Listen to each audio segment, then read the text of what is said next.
dilim. Kasi ang kapangyarihan kasi ng syaitan, gabi. Para sa inyong kaalaman, gabi. Malakas sila saan? Anong oras? Gabi. At ang pinaka-paborito nilang kulay? Itim. Kaya halos pangkalahatan, ang mga magician, ang lagi nilang suot, itim. Ang mangkukulam, itim. Nangkukulam sa anong oras? Gabi. At ang mangkukulam, hindi gumagamit ng ilaw. Laging madilim yan. Anong gamit ng ilaw? Kandila. Kasi ang kapangyarihan nila gabi, nasa Quran. Sabi ng Allah sa Suratul Falaq, anong sabi ng Allah sa Suratul Falaq? Qul a'udhu birabbil falaq min syarri ma khalaq wa min syarri ghasiqin idha waqab, at mula sa kasamaan ng dilim pag pumasok na. Pag pumasok na kasi ang dilim, alam niyo ba ang syaitan? Na ang syaitan, naglalabasan sila paglubog ng araw. Anong sabi ng Propeta sallallahu alaihi wasallam? Papasukin na ninyo ang inyong mga anak sa pagsapit ng dilim. Dahil ang syaitan ay nagkakalat na. Nagkakalat na sila pagsapit ng dilim. Kaya siguro, di ba may mga kaugaling siguro yung mga matatanda? Na pag madilim na, papasukin ng mga bata. Which is, totoo yun. Nasa hadith na sahih. Na pagpasok ng dilim, magkakalat na ang mga syaitan, at sabi ng Propeta sallallahu alaihi wasallam, isarado ang bintana. Isarado rin yung pintuan para hindi makapasok ang syaitan. Basahin nyo ang Bismillah. Yan ang kandado niya.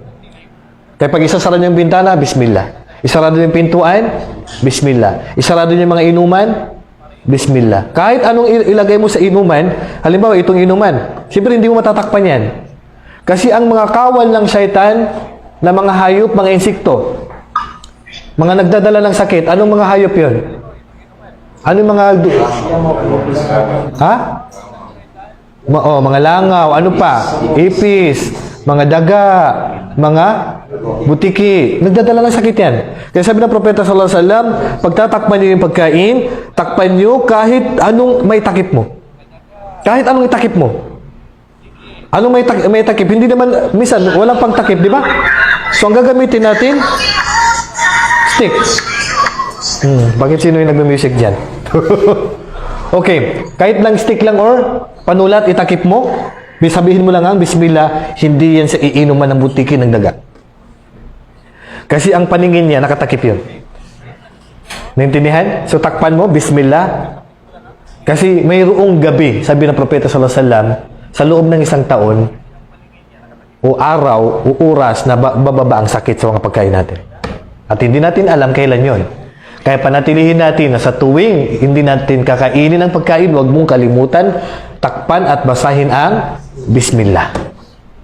Hindi yan papasukan, basta binasa mong Bismillah, kahit anong ipis. Ang problema lang, kahit takpan mo yan, kahit maliit na butas at hindi ka nag-Bismillah, papasok pa rin ang ipis doon. Oo, kasi hindi ka nag-Bismillah. Yun ang pinakatakip sa mata nila, ang Bismillah. Naintindihan? So pag minsan nagtataka ka, natakpan naman, ba't nakapasok pa rin? Kasi hindi ka nagsabi ng Bismillah. At yan ang sabi ng Propeta sallallahu alaihi wasallam, paglubog ng araw, kailangan mong bigkasin ng Bismillah dahil ang mga syaitan nagkakalat sila sa ano. Then maglalabasan na yung mga mangkukulam sa oras na yan. Kukuha na sila ng mga hibla, kukuha ng mga karayom, di ba? At pagtutusok na nila yan sa gabi. Sa gabi kasi malakas sila. Yan ang kapangyarihan nila sa gabi. Kaya ang mga kriminal, sa gabi. Anong mas maraming kriminal, umaga o gabi? Gabi. Kahit saan sa sulok ng mundo, ang pinakamaraming kriminal, gabi. Kasi yun yung pagpapahinga mo. Doon sila nakakakuha ng chance. May mga pulis, nagpapahinga din. Yung mga sundalo, nagpapahinga din. Di ba? Ikaw, nagpapahinga. Nagkakanya-kanya kasi tayo ng lugar, wala kang kapangyarihan kasi kanya-kanya eh. Kung araw, gising lahat eh. Hindi makagalawang kriminal. Ganun din ang syaitan. Subhanallah. Kasi ang paggabi, pagpapahinga natin at ang araw, ang ating hanap buhay.